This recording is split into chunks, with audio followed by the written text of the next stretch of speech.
What's up, guys? You can call me Owlman, and welcome back to the Owl's Nest. I'm reviewing the Gelryie Vanguards today. I've gotten my butt whooped by a swarm of these guys on at least 2 or 3 occasions so far.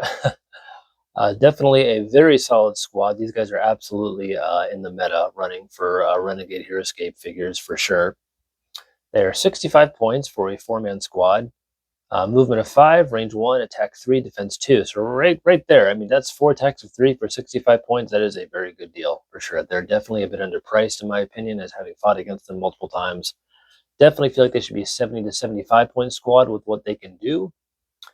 They're a common squad. They're Gelryie. They are Vanguard, and their personality is fierce, and they're medium 5. So their first power is called Title Advance. At the start of each round, after placing order markers, you may move each fierce and unfathomable figure you control up to 1 space for each of your order markers on the Gelryie Vanguard. So, hold the phone. If you have 4 order markers on your Gelryie, your entire army can move 4 spaces at the start of each round. Notice I said each round, not the first round. Like the Death Chasers can do that once during the very beginning of the game, and that's it. They can charge 5 spaces and the whole army just advances toward you. This is every single round you're moving. Good golly, like what, 3, 4, 5 squads of Gelryie? And look at those wings. I mean, all right, I'll be honest, like, are they cool looking sculpts? Yeah, if you're a fish person, they're cool. I'll be honest, they're not really my favorite design from Renegade. I mean, mechanics-wise, they're definitely interesting, but the sculpts, I'm not really wild about them, honestly. They're supposed to be like the substitute for the Kyrie, I guess, for Vidar's Kyrie, because they were, in the lore, the Vidar's Kyrie are pretty much like all scattered to the 4 faces of the 4 corners of the earth, apparently. But yeah, those wings, man, oh, they're a nightmare to place on the battle. Like, it takes you a while to set up with 4 or 5 squads of these guys. Just hint, Renegade, in the future, try to make the wingspans maybe a little less cluttered and that massive. Just make them a bit smaller. I made a meme actually a ways back. It was I saw a ton of Gelryie on the map, so I took a picture and made a meme, and the caption was like, "I swear, Bob, if your fin slaps me in the face one more time, I'm going to shove this train where the sun doesn't shine."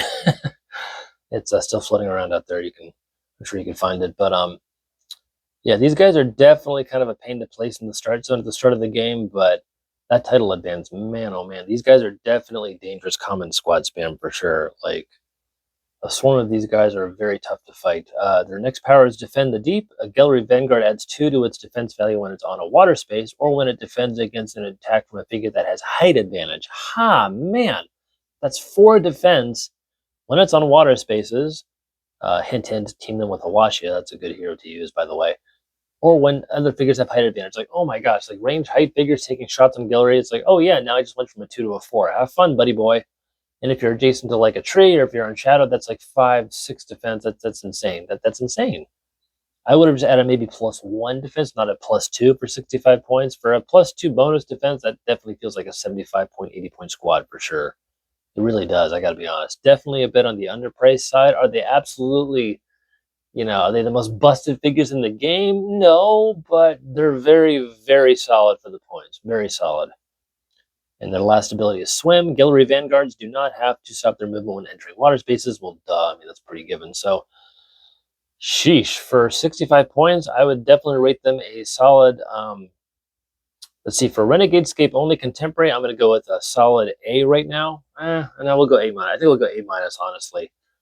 For Classic HeroScape, I'd give them probably like a B+, honestly. For like Swarm Armies, maybe bordering on A-. But again, you definitely want at least 3 to 4 squads of these guys to be effective. I'd say the minimum number is 3. 1 or 2 squads really won't do that much, in my opinion. I'd say like 3 or 4 squads of these guys, throw in 1 or 2 Krakenlings. If you can fit a Washia in for a bigger game, even better. A couple familiars, and then you're good to go. Like I said, played against these guys already several times. I got my butt whooped by them. Very, very dangerous figures. So yeah, that's all I got for you guys today. Hope you guys enjoyed the review. I'll see you next time.